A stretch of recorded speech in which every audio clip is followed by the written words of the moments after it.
Ever feel like you're just drowning in information these days? Oh, tell me about it. We are living in the age of information overload, right?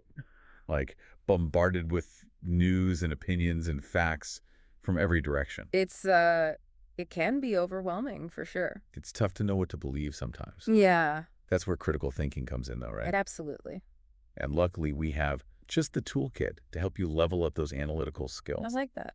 We're taking a deep dive today into Simon Bradley's Critical Thinking.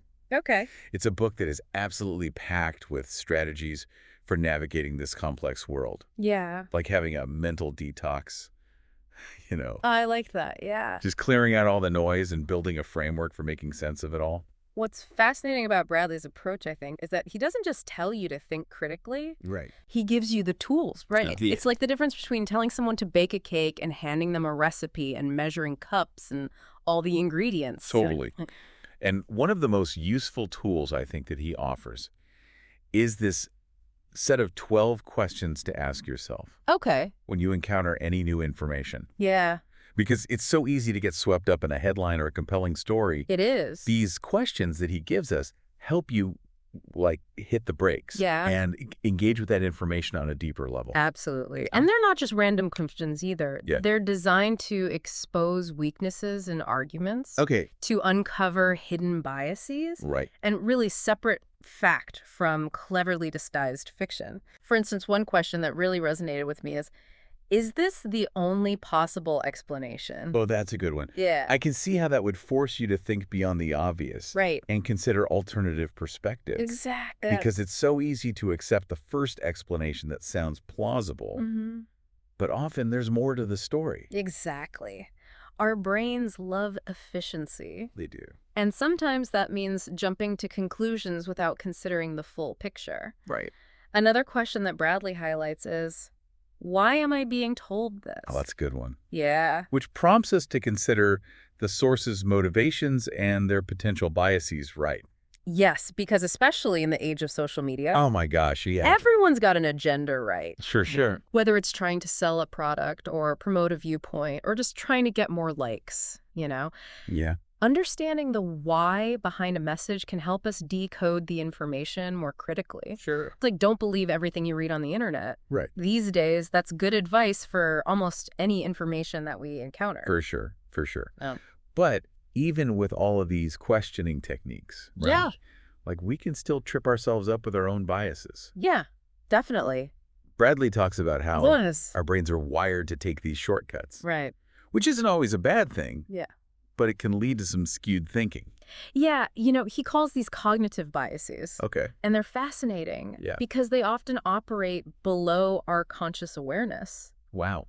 So one example is confirmation bias, where we tend to favor information that confirms our existing beliefs and dismiss evidence that contradicts them. Yes. You know what I mean? Oh, I could totally see myself doing that, Right. especially with something I care deeply about. Oh, yeah. I might not even realize I'm filtering out the other side. It's true. It's like we build echo chambers in our own minds. And what's interesting is these biases aren't always about right or wrong. Right. They're more like mental shortcuts, right? Okay. That our brains use to kind of simplify complex information and make faster decisions. That makes sense.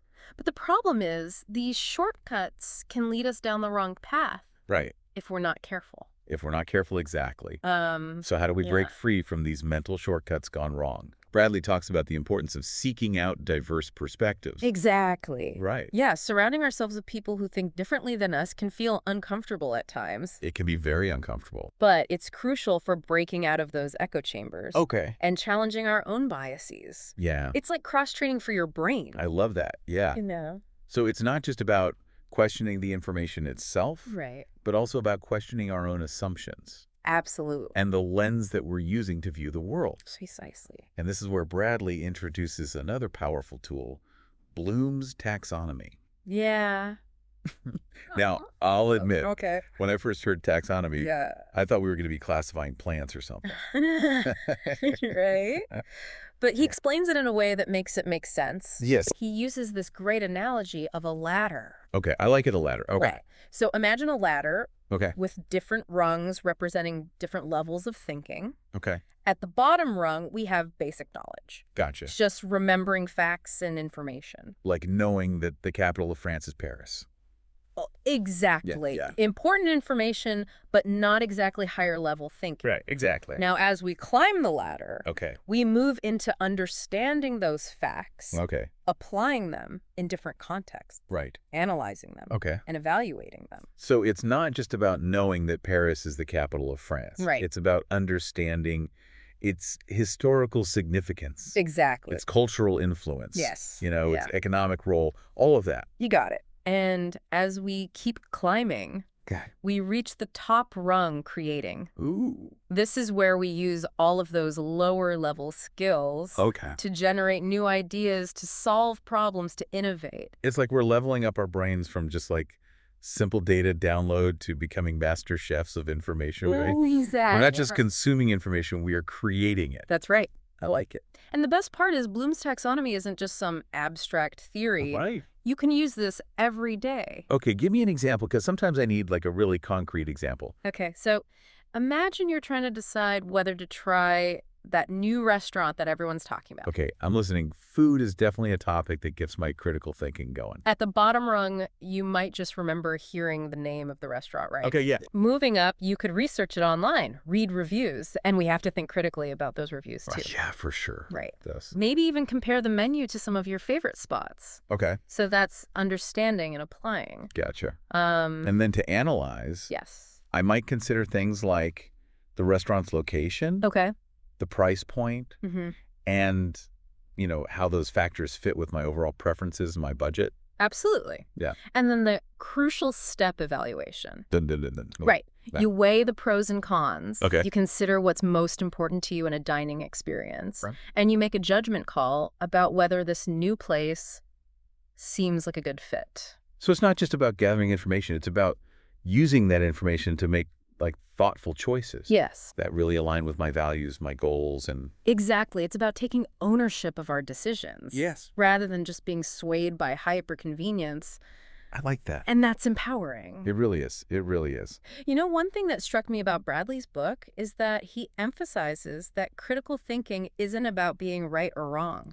I was going to say, that's not really the point, is it? It's about embracing curiosity. Yeah. And being open to new information. Yes. He even encourages things like asking why more often, just like kids do. I like that. That natural curiosity is so important for keeping our minds sharp and adaptable. It is. And you know what else I was thinking about when I was reading this book? What's that? I really liked how he talks about the value of stepping back and observing. Yes. Especially in group settings. Oh, absolutely. Where it's so easy to get caught up in the emotions of the moment. It is so easy. But taking that pause, Yes. to listen and reflect and analyze all these different viewpoints can make a huge difference, I think, in how we understand and respond to situations. Oh, it really does. Yeah. It's like pressing pause on a movie. Oh, I like that. You get a chance to rewind. Yeah. Examine a scene from different angles, and maybe even notice details you missed the first time around. That's such a good point. And remember, critical thinking is a journey, not a destination. Oh, that's good. We're all works in progress. Yes, we are. There's always more to learn, more perspectives to consider, and even more to discover about our own biases. Well said. I think this deep dive has given us all a lot to ponder. It has. And some really practical tools to put into practice. So if you are ready to sharpen those critical thinking skills, I highly recommend checking out Simon Bradley's Critical Thinking. I second that. And as you go out into the world, remember those key questions. Okay, what are they? What assumptions am I making? Okay. What's the other side of this story? Am I open to being wrong? Well, that's a good one. Right. Yes. Those questions are the keys to unlocking, I think, a deeper understanding of ourselves and the world around us. So keep those critical thinking gears turning, everyone. And we'll catch you on our next deep dive into a new topic. Thank you for watching. If you're passionate about learning and want to level up your knowledge, make sure to hit that subscribe button. On our channel, we break down the best books into easy-to-digest summaries that will help you become smarter, think critically, and make better decisions. Don't miss out on your chance to grow and stay ahead.